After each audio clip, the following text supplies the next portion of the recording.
ఏపీలోని మద్యం ప్రియులకు ఇది నిజంగా కిక్కిచ్చే న్యూసే.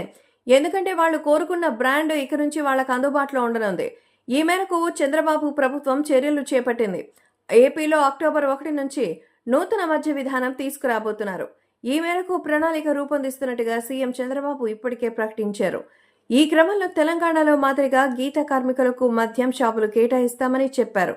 వారికి 10% మద్యం షాపులు ఇస్తామని ప్రభుత్వం ప్రకటించింది. తాజాగా మద్యం ప్రియులకు ప్రభుత్వం మరో గుడ్ న్యూస్ చెప్పింది. ఎంఎన్సీ కంపెనీల మద్యం బ్రాండ్లను తెలంగాణ ప్రభుత్వం తిరిగి తీసుకొస్తోంది. ప్రముఖ బ్రాండ్ అయిన మెక్డోవెల్స్, ఇంపీరియల్ బ్లూ వంటి బ్రాండ్ల మద్యం ఇప్పటికే ఏపీకి చేరుకుంది. దేశవ్యాప్తంగా ఉన్న పాపులర్ బ్రాండ్లు త్వరలోనే రాష్ట్రానికి రానున్నాయి. ఈ మేరకు ఇప్పటికే ఎక్సైజ్ శాఖ అధికారులు కసరత్తు మొదలుపెట్టారు. గత ప్రభుత్వం ఏపీలోని మద్యం దుకాణాలను సర్కార్ నిర్వహించేలా పాలసీని తీసుకొచ్చింది. అలాగే రాష్ట్రంలోని కొత్త బ్రాండ్లు తయారు చేసి విక్రయించారు. అవి నాసిరకంగా ఉన్నాయని, ప్రజల ఆరోగ్యం చెడిపోతుందనే విమర్శలు కూడా వచ్చాయి. తాము అధికారంలోకి వస్తే లిక్కర్ పాలసీని మారుస్తామని చంద్రబాబు ప్రకటించారు. అనుకున్నట్టుగానే కూటమి ప్రభుత్వం అధికారంలోకి రాగా అక్టోబర్ 1 నుంచి కొత్త ఎక్సైజ్ పాలసీని తీసుకొచ్చేందుకు సిద్ధమయ్యారు. దాంతో పాటుగా తక్కువ ధరకే మద్యం విక్రయించేందుకు మంత్రివర్గ ఉపసంఘం ఇటీవల పేర్కొంది.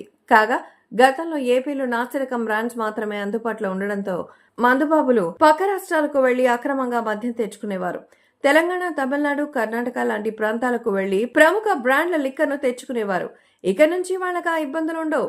ప్రముఖ లిక్కర్ బ్రాండ్లు ఏపీలోనే అందుబాటులోకి రానున్నాయి.